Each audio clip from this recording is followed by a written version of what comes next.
explorers hope that the wreck can provide answers to the many mysteries surrounding the day Titanic sank. What struck her? Why did she go down so fast? Was she carrying a secret cargo that led to her demise? Cousteau and his divers are cautiously optimistic. Perhaps the expedition can help write the final chapter in the tale of Titanic and her famous sisters. The grand superliners Titanic, Olympic, and Titanic are born in the first decade of the 20th century, a time when great ocean liners rule the world. The world of ocean liners in 1910 was feasting on a westbound tide of immigrants. And that's indeed the reason why ships were so big on the North Atlantic. Not because they were splendid or luxurious, but because they wanted to provide room for this apparently unceasing flow of immigrants anxious to leave the old world for the new. While the flood of immigrants makes the ship owners rich, the flow will not last forever. For most immigrants, the voyage to America is a one-way, once-in-a-lifetime trip.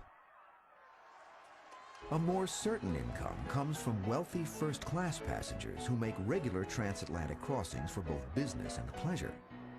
The rich and famous also provide invaluable publicity.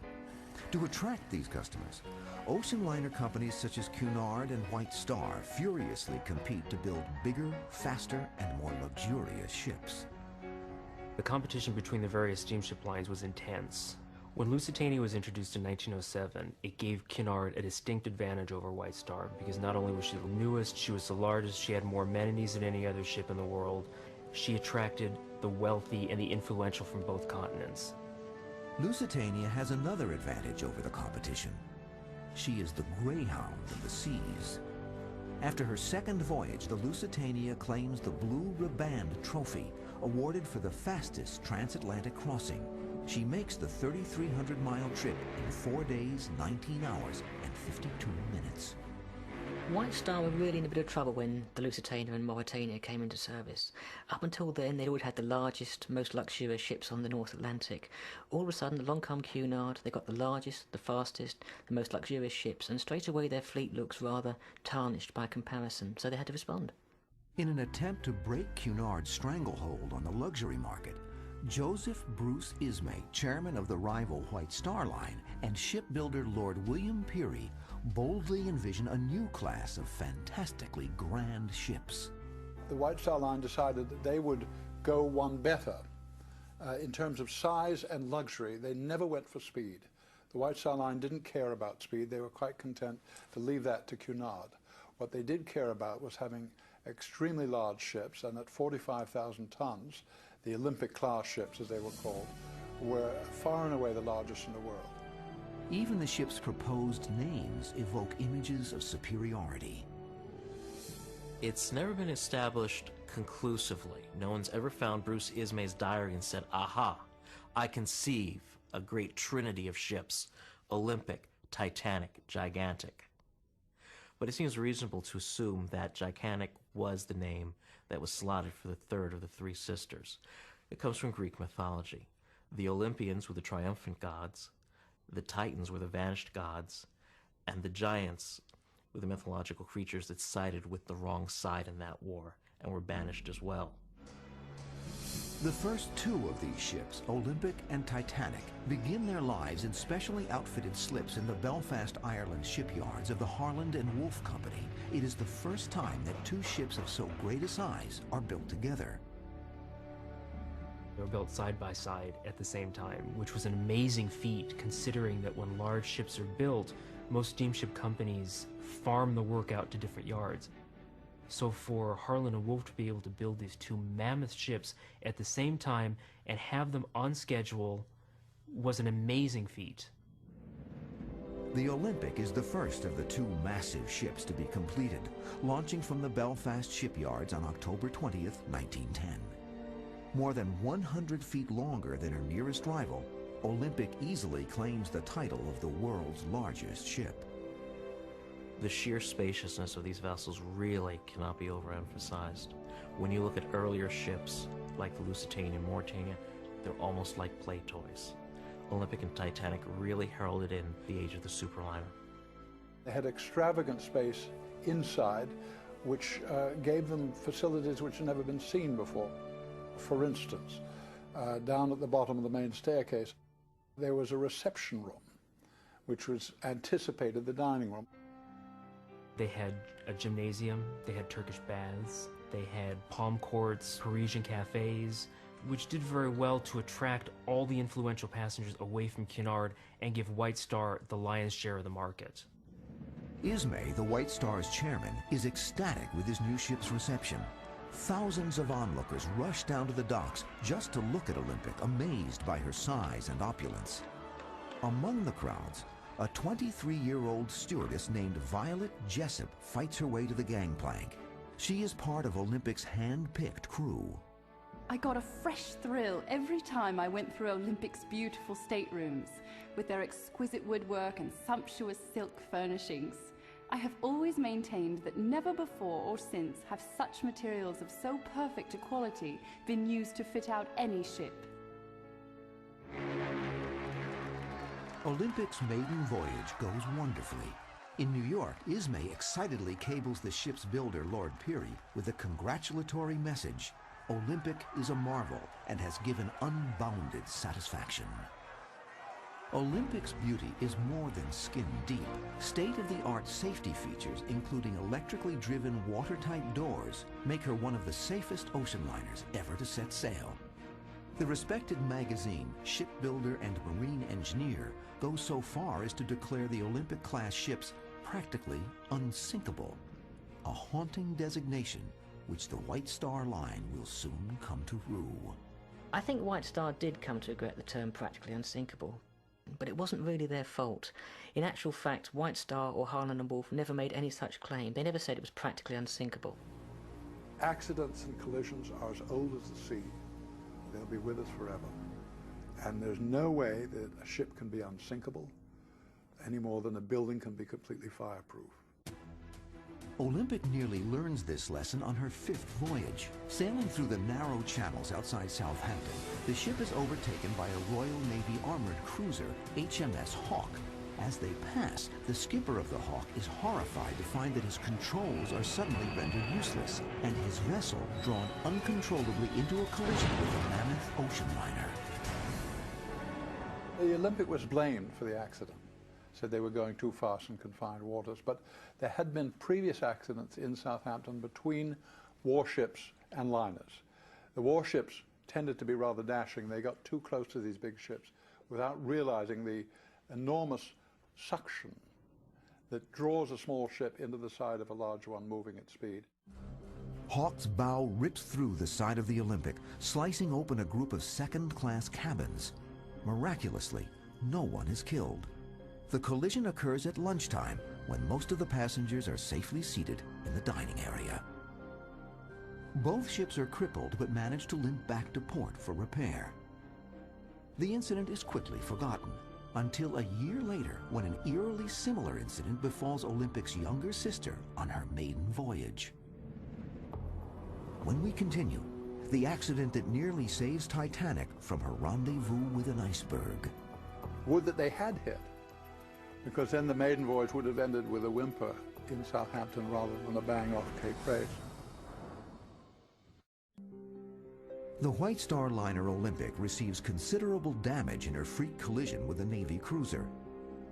It takes hard-working shipwrights 6 weeks to complete the repairs and return the ship to duty. On April 10, 1912, Olympic is preparing to depart from New York on her regular run when her long-anticipated twin, Titanic, first sets sail. The great neglect of publicity for the Titanic's entry into service. This was the second of the class. The Olympic had had all the cream of the publicity the year before. This was number 2 coming into service, and there were no pictures of her. Titanic's lack of publicity doesn't stop her reputation for luxury from spreading by word of mouth. The rich and famous rush to fill the passenger list, eager to be the first to sail on the new ship. To ensure that these special guests receive the impeccable service that they demand, White Star Line Chairman Bruce Ismay employs a unique strategy. Because Olympic and Titanic were so similar in design, they were basically cookie-cutter ships.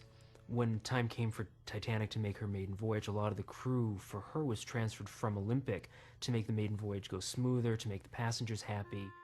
A lot of the passengers on Titanic had sailed on Olympic so frequently, they wanted to be waited on by the same crew, the same waiters, the same dining room stewards who had served them on Olympic. First-class stewardess Violet Jessup eagerly makes the transition from the Olympic to the new ship. She cannot wait to explore the many small improvements that have been incorporated in Titanic's amenities. We enthused over the then quite novel idea of small private decks for the best suites, the superb lace bedspreads we each had in our sections. We marveled at the masterpieces of wood carver's art from Ireland and Holland. Surely there was nothing missing to satisfy the long list of distinguished names on the first-class passengers list. Titanic departs from Southampton, England on April 10, 1912. Ironically, her maiden voyage almost ends before it can begin. In an episode reminiscent of the collision between the Olympic and the Hawk, Titanic barely makes it away from the dock, which is crowded with other liners. These other ships were rafted, as it was called. They were tied up side by side. And two of them, the Oceanic and the New York, were tied up on the dock peninsula right where the channel narrows. Titanic left the ocean dock, proceeded down past these two ships too fast. Exactly the same captain and the same pilot on the bridge. And the New York broke loose from her moorings. All 6 mooring lines snapped. She drifted to within 4 feet of the stern of the Titanic before one of the 6 tugs that had been taking Titanic out got a line on the stern and pulled it clear. Only through luck is this collision averted. But at least one of Titanic's passengers murmurs that it is an ill omen. What might have happened had Titanic collided with the New York and been forced to return to port? Would that they had hit, because then the maiden voyage would have ended with a whimper in Southampton rather than a bang off Cape Race. So it's one of that chain of what-ifs. There are so many heartbreaking near misses with the story of the Titanic. One of the reasons it makes it such an enthralling story about which people can't seem to get enough information. On April 14, 1912, Titanic meets her doom when she collides with a huge iceberg and sinks in less than 3 hours. Remarkably, Violet Jessup is among the survivors of the disaster. We went up on deck and were just standing back, watching a young officer trying to persuade emigrants to go into the boats. And as he could not make himself understood, he asked us to give a good example and get in. That is the reason why I am alive today. She survived. She managed to get into a lifeboat on the Titanic. She held a baby all night, passenger left on the deck of the Titanic. Then she got on the Carpathia, and out of the crowd on deck came the mother. She'd reached the Carpathia by another lifeboat. So she took the child back, and she never thanked Violet. She never did. Curious. Violet Jessup is one of only 700 people to survive the wreck of the Titanic. More than twice as many souls perish in the cruel, icy waters of the North Atlantic. 500 miles away, Olympic is one of the first ships to receive the frantic distress calls from her sinking sister. She is too far away to render aid. The horrible reality of the Titanic disaster sends shockwaves through the shipping industry. Olympic is immediately pulled from service and refitted in an attempt to make her even safer. After the sinking of the Titanic, White Star made a number of changes to the Olympic. Not all of them really could be justified. A lot of them were simply public sops, so that the general public wouldn't feel quite as ill at ease traveling on this literal replica of the Titanic. The watertight bulkheads were extended up 20, 30 feet, sometimes all the way up to the weather deck. Additional lifeboats were put in, and that was truly necessary. In the next slip, the partially built hull of the third Olympic-class ship receives the same modifications. In addition to internal improvements, workmen design and build huge davits on the decks that hold 46 boats. Measuring 34 feet each, the lifeboats are the largest ever fitted on a ship and possess ample space to carry the full complement of passengers and crew. After rigorous testing and inspection, the third sister is finally deemed seaworthy, with one last change. I think they changed the name because gigantic might have been perceived as pretentious, as though tempting fate. That sort of showing off had gone out of style once Titanic went to the bottom. So they called it Britannic instead. The Britannic officially launches on February 26, 1914. White Star Line officials are anxious to have her join the Olympic on the popular transatlantic route. But history intervenes. A world war is about to erupt, which will forever alter the course of Titanic's remaining sisters. When we continue, the crew of Britannic faces a horrible choice. Which way to die? The explosion was the bow, and the bow was sinking, and lifeboats that were lowered on the side of the ship and let go were being drawn into the propellers and being chopped up. 1915. The White Star liner Britannic is still being prepared for her maiden transatlantic crossing when war breaks out between Germany and the Allied nations of France, Russia, and Great Britain. Britannic's voyage is immediately canceled, casting a shadow over the new ship's future. During the First World War, the only way to get a great number of people from one place to another was by ship. So you had to press these ocean liners into military service as either troop transports or hospital ships to bring the wounded back to Britain. The British Navy begins commandeering the Grand Ocean liners, and the Olympic is pressed into service as a troop transport. Since her sister Britannic is still in the shipyard, it is decided that she will be retrofitted for duty as a hospital ship. Britannic's beautiful furniture and artworks are replaced by surgical equipment and beds for 3,300 patients. Viewing his new home for the first time, the ship's surgeon declares that Britannic is the most wonderful hospital ship that ever sailed the seas. Britannic had been fitted out exactly like Olympic and Titanic. She had all this elaborate carved paneling, she had these beautiful public rooms, and all the people on board, the nurses and the doctors, and the patients are living in a sort of an empty but still splendid ocean liner. Britannic enters military service on December 23, 1915. Unbelievably, the indomitable Violet Jessup soon joins the crew. Having survived collisions on both the Olympic and Titanic, Jessup volunteers for military duty and is assigned to the third sister. I would have thought, given her track record, that if people who knew her saw her boarding the Britannic would have said, here comes that wretched Jonah, I'm getting off the ship. But she was doing her job. She was sent where she was assigned, and she happened to be put in harm's way 2.5 times, so to speak. Early in the war, Allied forces are mired in a disastrous battle for control of Turkey's Gallipoli Peninsula. Britannic becomes part of the Dardanelles service, evacuating the endless stream of wounded soldiers flowing from the Mudros military hospitals on the Greek island of Lemnos.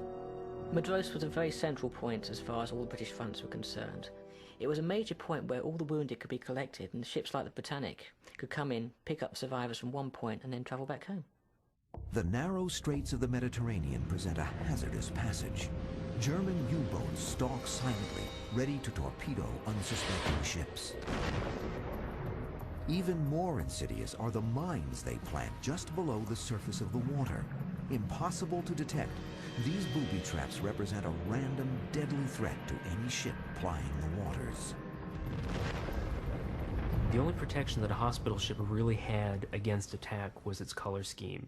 There were white hulls with a long green band from bow to stern that was interspersed with 3 red crosses. And this paint scheme did fairly well. There were a lot of German submarine captains who had seen these hospital ships and decided not to attack because of the various conventions and treaties that had been signed.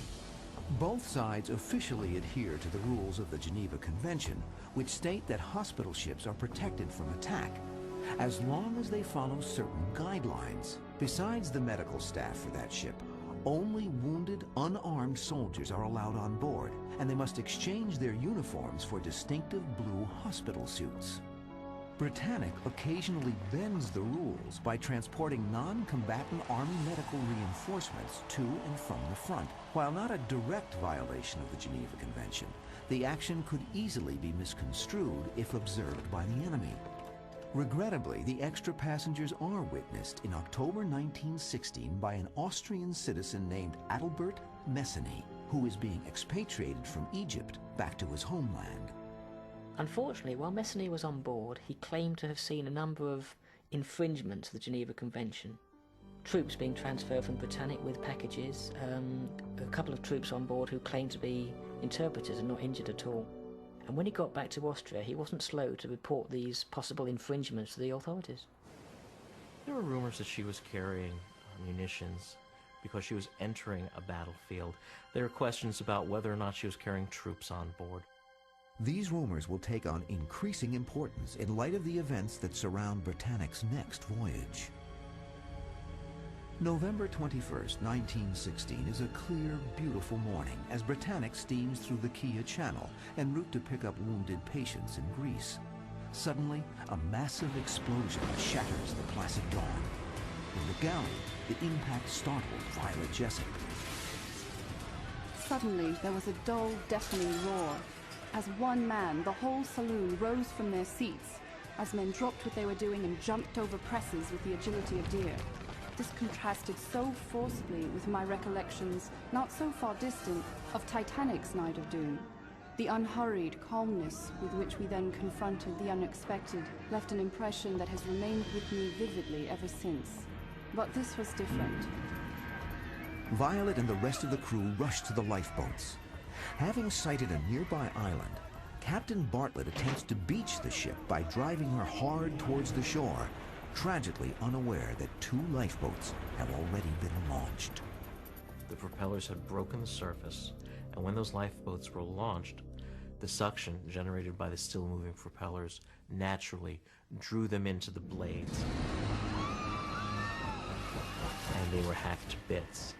Violet was in the lifeboat, and she suddenly saw everybody jumped out. And then she turned around and saw that they were headed for this propeller still churning madly in the water. In another moment, I would be under those glittering, relentless blades, unless I looked at the equally inexorable sea, and for a fraction of a second hesitated, for I have always been afraid of water. Drowning was my one irrational fear all my life. With the deadly blades nearly upon her, Violet jumps into the roiling sea and is immediately dragged under by the suction. A lifeboat strikes Violet in the head, cracking her skull. Dazed, the terrified nurse breathes in water and begins to sink towards a watery grave. At the last moment, Violet brushes against the arm of another survivor, who drags her to the surface. Just as life seemed nothing but a whirling, choking ache, I rose to the light of day, my nose barely above the little lapping waves. I opened my eyes on an indescribable scene of slaughter, which made me shut them again to keep it out. Remarkably, only 30 of the more than 1,000 people on board perish, most of them horribly torn apart by the churning propellers. One of the lucky things about the Britannic was that she was outbound on her way to Mudros to pick up the wounded. If she'd struck it coming home with a ship full of wounded men, it would have made the Titanic look like a picnic. Even as the survivors of Britannic are being plucked from the Mediterranean, rumors and questions begin swirling around the wreck. For all of the improvements made in Britannic's hull, she sinks in only 55 minutes, almost 3 times faster than Titanic. Why did she go down so fast? And more importantly, what caused the initial explosion? Rumors flew around all over the place that she was an ambush victim of a German torpedo. Remember, the Lusitania had just been lost the year before. The Germans had promised not to continue torpedoing ships, but who was going to believe the bloody Hun? Charges erupt from both sides. The naval correspondent of the Times accuses Germany of sinking the Britannic to get rid of a vessel likely to be a formidable competitor for passenger traffic after the war. Berlin angrily responds by suggesting that Britannic was transporting combat medical personnel in defiance of the Geneva Convention. They issue a communique in the London Times to state that we did not deliberately sink the ship, but we're very suspicious about the large amount of personnel on board. It was just enough to sort of raise a few question marks in the minds of the neutral Americans. The hastily conducted official naval inquiry does little to address the rumors. The final report states only that the effects of the explosion might have been due to either a mine or a torpedo. The probability seems to be a mine. The report into the loss of the Britannic was less than complete if you compare it with the Titanic inquiry. The British officers investigating the loss of the ship had a number of different problems. The survivors were spread all over Athens, they were being shipped home very, very quickly, and there were very few who actually saw anything. So as a result, when the final report was published 2 days later, it was very, very basic. Despite the simmering controversy, the wreck of Britannic soon fades from public consciousness. Pushed off the front pages of newspapers by the death of popular Austrian Emperor Franz Joseph. It will be more than 60 years before Britannic once more makes headlines and reveals the many secrets she took with her to the bottom. When we continue, the last surviving ship cannot escape the jinx of her sisters. The Olympic was coming through fog early one morning, and suddenly ran down this lightship, cut it in half. The First World War brought a swift and dramatic end to the hospital ship Britannic, but not her last remaining sister, Olympic. In May 1918, during her 22nd successful troop-carrying mission, Olympic faces her most daunting challenge, a head-to-head confrontation with U-Boat 103. Captain Bertram Fox Hayes recalls, "There was only one thing to do, and that was to try to ram it. He went full speed ahead and tried to escape by turning inside our circle. We put our helm hard aport again and hit him a swinging blow with our stem, which put an end to his career. I turned to Captain Thompson and, after shaking hands, said, 'Well, Thompson, there's 40 of the brutes gone to hell.'" The Olympic has a very unique claim to fame in that she's the only major liner ever to ram and sink a German submarine. I think it's remarkable the Olympic was able to do that crash turn and hit the submarine at all. First of all, submarines present very small targets, and moreover, Olympic was not designed to turn on a dime. They weren't warships, Olympic, Titanic, Britannic, so White Star didn't put the money into the rudder and the propeller system to get those sharp turns. Sinking the U-boat proves a fitting end to the Grand Liner's military career. The following year, Germany surrenders and the Olympic returns to her regular transatlantic passenger route. Incredibly, joining the first-class crew once again is stewardess Violet Jessup. The Olympic had discarded her wartime camouflage and returned from Belfast, reconditioned for North Atlantic passenger service when I rejoined her after the war. Now, after the war, she went right back to the ships, partly because the money was good, you see. So she had a very good income, and despite these horrific experiences on both Titanic and Britannic, she still kept going back to sea. The Olympic never recaptures her pre-war popularity, but steadily continues to sail the oceans for 15 more years, living up to her nicknames, the Grand Old Lady of the North Atlantic and Old Reliable. But on May 15th, 1934, even Old Reliable cannot escape the curse of Titanic's sisters. The Olympic, like all liners coming into New York, always in a hurry, always anxious to come as close as possible to the Nantucket Lightship, because that marked the edge of the Nantucket Shoal. And if you were to the right of it, you were right. If you were to the left, you were going to go on the shoal and run aground. So they used to cut it very fine. The crew of the lightship often complains about the close calls, but nothing is done to dissuade the practice. Just a month earlier, radio operator John Perry had predicted to a friend that one of those big liners will just ride through us one of these days. Perry's prediction proves sadly prescient. The Olympic was coming through fog early one morning and suddenly ran down this lightship, cut it in half, and killed several of the crew. The accident proves to be the end of a star-crossed career. Caught in the midst of the Great Depression, the newly merged White Star and Cunard lines decide that the old ship is no longer profitable, and Olympic is sold as scrap the following year. It is an ignominious end for the liner once touted to be the grandest in the world. Olympic sailed to Jarrow. Her fittings were dispersed and sold at auction, and oddly enough, a lot of her fittings didn't sell. Nobody wanted to buy things that looked like their grandmother's house. Today, all that remains of Olympic's grand interiors are scattered pieces, like those which adorn the White Swan Hotel in Alnwick, England. The most remarkable thing to me about actually visiting the White Swan and seeing the Olympic fittings is that they came to life. You're not looking at them in a black and white photo. There's color, there's life to it. And to sit there and think of all the people that had sat in that room, Captain Smith, and many of the people who were lost on Titanic. They sat in that room and enjoyed life.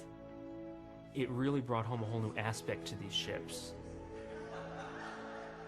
Violet Jessup, the only person to survive sailing on all 3 Olympic-class ships, finally leaves the sea in 1950 at the age of 63. She retires far from the coast to a quaint English cottage where she lives out her final days. Even amid such bucolic surroundings, Violet cannot escape one last eerie encounter with the curse of Titanic and her sisters. Violet was in her cottage at night, and she said sometimes when there was a thunderstorm down the line, lightning would strike the telephone line and her phone would ring. And she said it started to ring in the middle of the night, and she got up and staggered into the hall where the telephone was. And a woman's voice said, "Is this Violet Jessup?" "Yes," said Violet. "Is this Violet Jessup who saved a baby on the Titanic?" "Yes, it is. Who is this calling in the middle of the night?"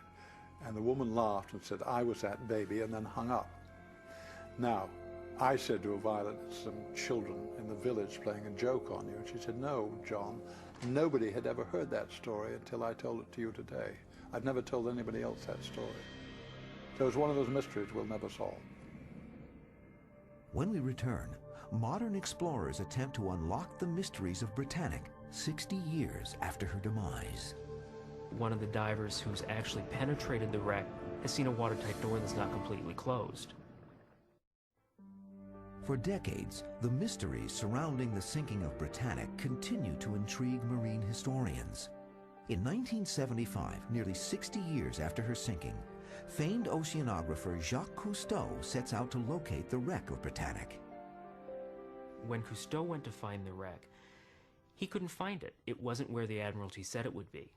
So he had to do quite a bit of searching. It turned out that the wreck is about 8 miles from where the Admiralty said it was.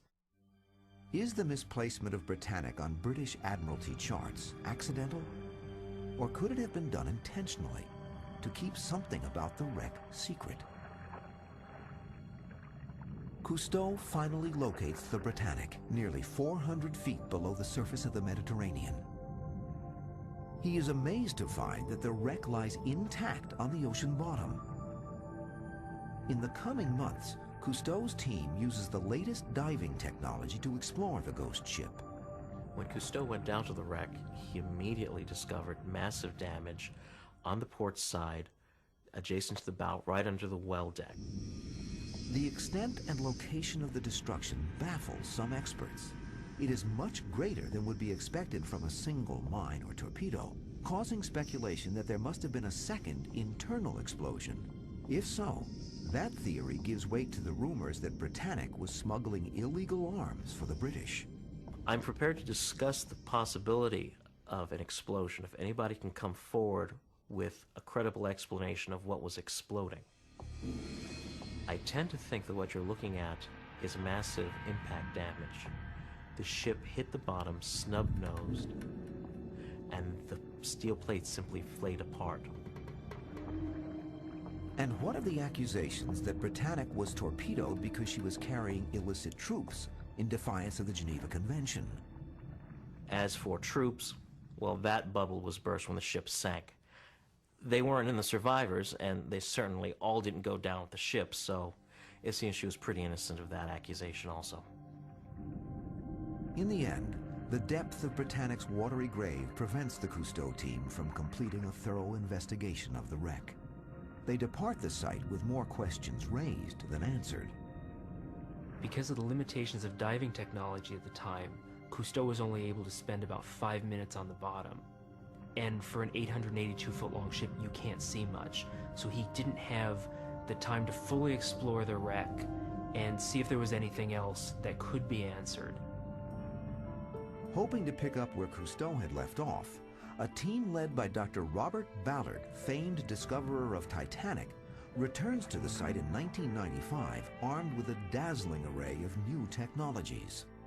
Not only did he bring a nuclear-powered sub, he also brought 2 remotely controlled vehicles that could examine different portions of the wreck at the same time.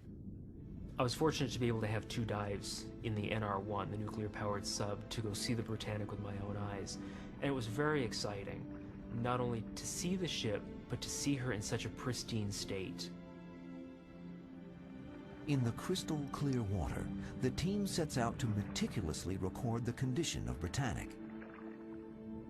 The remote cameras record many never-before-seen details of the slumbering giant. Several images reveal a large number of open portholes along the side of the ship. Historians wonder why they were left open. Could such small windows have helped bring about Britannic's rapid demise? The portholes had been left open by the nursing staff to air out the rather stuffy wards. Had these portholes been closed, that could have been the difference between saving the ship and losing it. Every open porthole contributes between a ton and a ton and a half of water per second. For every 150 tons of added weight, the Britannic sinks an inch. You realize that not only do you have the stupendous amount of damage underwater to contend with, but now you have all the supplemental flooding from those portholes left open. Despite their success in documenting the wreck site, one piece of evidence ultimately eludes Ballard's team. They cannot find an anchor to which a mine would have been tethered. It is the one piece of evidence which they believe could finally provide a concrete answer to the most lingering question surrounding Britannic. Was it a mine or torpedo that sunk her? Most of the research into the loss of the Britannic hinges more on historical documentation rather than a forensic analysis of the wreck. We know that a minefield was laid there just a few days earlier by a German mine-laying submarine, and when you go through the logs of all the submarines that would be candidates, none are in the area. So it's fairly conclusive just on the basis of documentation that it was a mine. It's almost certain that it was a mine that sank the Britannic. The allegations for torpedo persist, but there's no real hard evidence. Therefore, a little look at the facts rather than the allegations and innuendo that surround the sinking of the ship seem to confirm that the Britannic was just in the wrong place at the wrong time.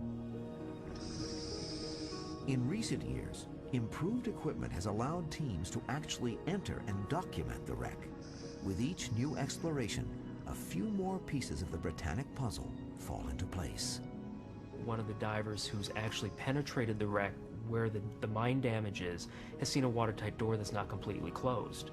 Well, that's a phenomenal find because that was something we'd only been able to speculate for the last few decades, and now hopefully on the next expedition they'll be able to get in, get photographs of it, and that will be proof that the watertight doors weren't able to close and that contributed to the loss of the ship. Some researchers believe that the sea will never give up all of her secrets, and the truth behind stories of Britannic and her sisters Olympic and Titanic will forever remain shrouded in mystery. Others counter that the truth is already known, that the 3 ships are just unfortunate victims in man's unrelenting battle to tame the implacable sea. I'm afraid there's no hidden revelation about Britannic. She struck a mine and went to the bottom. Titanic is another case in point where they look for things that somehow pinpoint a hidden tragedy, a hidden dilemma, a hidden failing that nobody suspected before. She struck an iceberg and sank. That was it. Just as the Britannic did. She struck a mine and went to the bottom. And to think that the ships were jinxed, I think is not correct. I mean, I don't subscribe to that theory. My theory is that 3 ships happened to meet unkind ends. It spread throughout India, Asia, and the Middle East. There was no way to fight it. It was an invisible enemy. Over 600 years ago, the Black Death split Europe in half. The ones who died and the ones who awaited their turn. The Plague, Monday night at 8 on History International.